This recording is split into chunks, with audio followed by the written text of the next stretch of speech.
Pemirsa, kita akan mengetahui bagaimana kondisi terkini dari Desa Cijedil, Cugenang, Cianjur, Jawa Barat bersama rekan kami Erik Fahrizal di sana. Selamat pagi Erik, apakah benar hari ini Presiden Joko Widodo akan melakukan kunjungan ke Desa Cijedil? Ya, Deta dan juga pemirsa, dapat saya sampaikan bahwa benar pada hari ini Kamis 24 November ini Presiden Joko Widodo akan meninjau secara langsung proses pencarian dan meninjau pemukiman warga di Kampung Cugenang, Desa Cijedil, Cianjur, Jawa Barat. Dan bisa saya perlihatkan pemirsa ini berbagai persiapan ini sudah dilakukan oleh pihak dari Pas Pampres dan juga tampak di lokasi ini tentara, polisi dan berbagai pihak lainnya ini sudah mulai berdatangan untuk mengamankan lokasi yang akan dikunjungi oleh Bapak Presiden Joko Widodo. Seperti itu. Deta.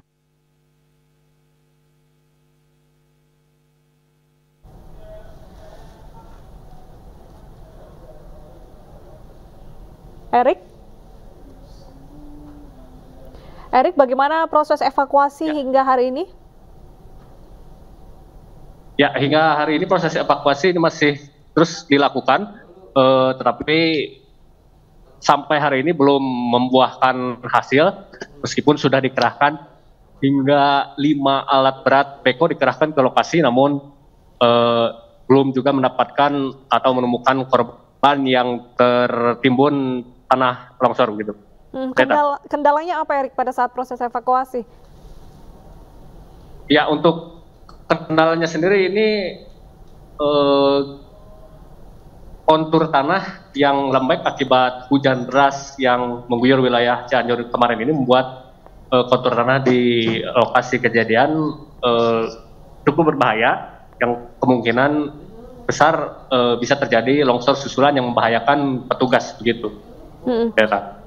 Kalau untuk gempa susulan apakah masih terjadi hingga pukul 9:29 hari ini? Ya, hingga pukul 9:29 hari ini belum ada gempa susulan yang dirasakan, baik itu gempa susulan yang kecil maupun yang besar, belum ada gempa susulan gitu, Deta. Baik, kita akan kembali memantau bagaimana kondisi di sana juga terkait dengan kunjungan Presiden Joko Widodo di Desa Cijedil. Terima kasih Erik atas laporan Anda. Dan pemirsa, kita akan kembali melanjutkan dialog kita pada hari ini dengan Bapak Amin Widodo. Bapak Amin, masih bersama kami Pak Amin? Ya, oke. Baik, Pak Amin, disampaikan oleh rekan kami langsung dari Desa Cijedil ini ada beberapa kendala di proses evakuasi, seperti tadi kontur tanahnya yang kurang mendukung.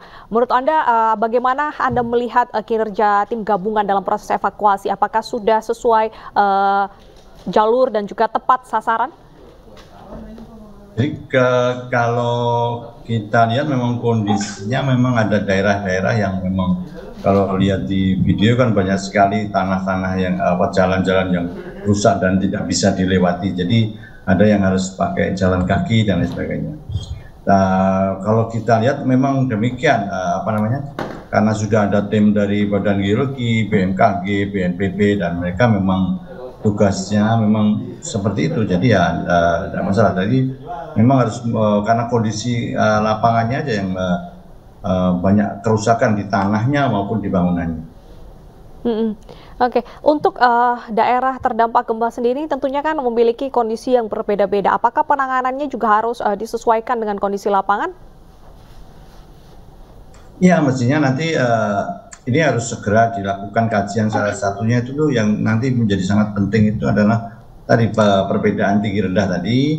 Yang kedua terkait dengan sifat fisik tanahnya sendiri, karena nanti kalau masih ditempatkan di tempat yang sama, dikhawatirkan akan terjadi hal yang sama. Jadi sifat fisik tanah tadi harus dilakukan pengukuran juga jika nanti untuk penempatan, kalau itu pun ada relokasi ataupun ada rumah yang bangunan tahan gempa, maka tanahnya juga harus diperbaiki demikian, ataupun dengan butuh pondasi-pondasi tertentu sehingga dia tidak bisa tidak mengalami goncangan yang bisa menghancurkan rumah itu. Disampaikan juga bahwa Presiden Joko Widodo ini menyarankan untuk pembangunan rumah ini harus berstandar anti gempa seperti itu Pak, merupakan standar dari Kementerian PUPR. Standar anti gempa ini seperti apa Bapak? Jadi kita bisa masuk ke websitenya PUPR sebenarnya bisa.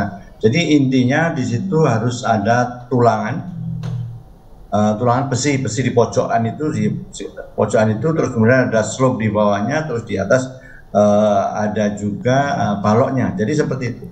Jadi harus ada diikat oleh balok, kolom dan lain sebagainya tadi. Nah, sehingga bata tadi tidak runtuh karena ini. Itu standarnya memang. Dan kita bisa melihat sebenarnya mestinya kita sangat berharap dari media TV juga menyoroti kepada rumah-rumah yang masih utuh, karena kalau dia ternyata dia sudah dibangun memenuhi standar, ternyata banyak yang utuh juga. Jadi itu juga bisa disorot sehingga tidak hanya yang hancur, sehingga orang bisa melihat ternyata kalau pakai standar tahan gempa bisa selamat, rumahnya selamat, orang yang di dalamnya juga selamat, bisa seperti itu. Untuk pembangunan rumah standar gempa sebagai langkah meminimalisir dampak dari gempa ini, apakah hingga saat ini menurut Pak Amin sendiri ini sudah disosialisasikan dengan benar kepada masyarakat atau memang hanya diketahui oleh daerah-daerah tertentu yang memang rawan gempa saja? Nanti mestinya ke arah sosialisasi. Jadi kalau ini kita lihat sudah dipakai di Lombok, di Palu, di Jogja juga sudah. Jadi mestinya ini nanti setelah ini kan ada peta yang kawasan berisiko tadi. Jadi ada yang di daerah ini ada jalur sesar, terus berapa meter dari situ rumahnya harus mengikuti standar gempa yang lebih lebih ketat, yang lain mungkin lebih sedang. Itu dari jarak sesar tadi, dari pusat gempa tadi. Jadi nanti kalau misalnya ada gempa lagi dia sudah tidak begitu tidak rusak lah semuanya. Oke, Anda melihat hingga saat ini penanganan dari tempat pengungsian, lalu juga korban-korban, bagaimana Anda melihat penanganan pemerintah terhadap dampak gempa ini? Jadi kalau dampak itu memang semua memang harus memaklumi karena posisinya mendadak, semua belum tertata dengan baik, istilahnya penduduk pun dipaksa untuk menjadi relawan juga, dan juga jadi memang pada awal-awal memang agak rumit sedikit, tapi itu ya memang demikian proses, karena itu memang nantinya kalau sudah mapan akhirnya menjadi baik semuanya. Apalagi saya lihat TNI sudah datang, Mensos sudah datang, berarti ini SOP-nya lebih baik, mereka sudah terbiasa dengan hal itu. Baik, hingga saat ini puluhan ribu orang terpaksa mengungsi akibat gempa di tenda-tenda darurat. Untuk tenda-tenda darurat sendiri, apa yang komponen yang harus ada di lokasi pengungsian untuk mengantisipasi adanya gempa susulan atau juga untuk memenuhi kebutuhan para pengungsi, Bapak?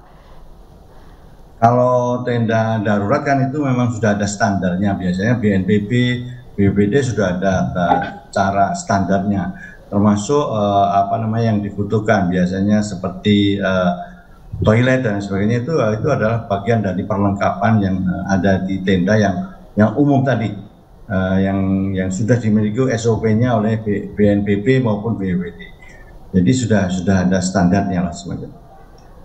Oke, sudah ada standar dan diharapkan standar ini bisa segera diaplikasikan ya Bapak ya di lokasi terdampak ini. Bapak, kita berbicara terkait dengan akhir tahun ini, memang kan biasanya cuaca cukup ekstrim dan juga di daerah-daerah lain selain dari daerah Cianjur sendiri. Ini apa imbauan Bapak kepada pemerintah setempat ataupun juga warga untuk mengantisipasi bencana-bencana lainnya, Pak?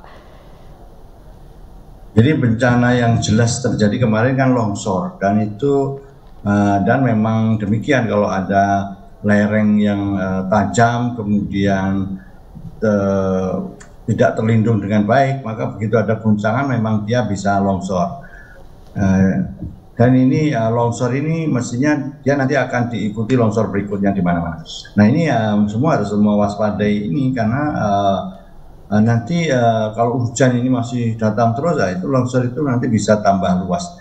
Artinya apa, ini semua harus bekerja sama, dan saya lihat Badan Geologi sudah memetakan itu. Mestinya nanti diharapkan dari Badan Geologi itu ada peta kawasan rawan longsor, di mana di bawah yang longsor, di bawah yang akan kelongsoran tadi itu mungkin tidak boleh ada hunian dulu. Tidak ada, mungkin kemahnya tidak di situ, tendanya nggak di situ, tapi jauh dari situ. Karena dia nanti akan meluncur jauh ke bawah, tadi bisa menyebabkan ketertimbun dari tanah longsor. Daerah mana saja yang menurut Bapak harus kembali diawasi terkait dengan longsor ini, Bapak? Mestinya yang bekas-bekas longsor yang seperti yang ditunjukkan di TV ini. Jadi bekas ini kan kelihatan bahwa kalau tebingnya sangat tajam tadi. Ya, tajam ini nanti kalau ketambahan air ini bisa jatuh, jenuh air, maka dia bisa mengalir nanti. Makanya tadi ini harus dipetakan dari puncaknya itu sampai ke bawah itu harus kawasan yang kosong, maksudnya tidak boleh ada kegiatan apapun, kecuali dari tim ahli. Nah, seperti yang retak-retak seperti ini, mestinya di bawahnya sudah tidak boleh ada kegiatan, ada rumah apalagi tidak boleh. Oke, untuk rumah-rumah yang mungkin saat ini masih berdiri kokoh tapi berada di lokasi gempa nih Pak, ini apakah rumah-rumah ini harus dirobohkan atau bagaimana Pak biar safe atau aman untuk warganya? Kalau itu nanti kan ada yang menilai, biasanya yang dari BNPB tadi kan bisa menilai ini retakannya masih bisa diperbaiki atau ini sudah nggak bisa diperbaiki.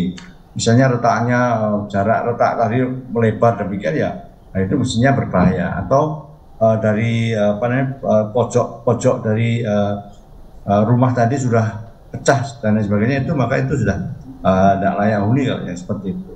Jadi tidak boleh orang masuk malah.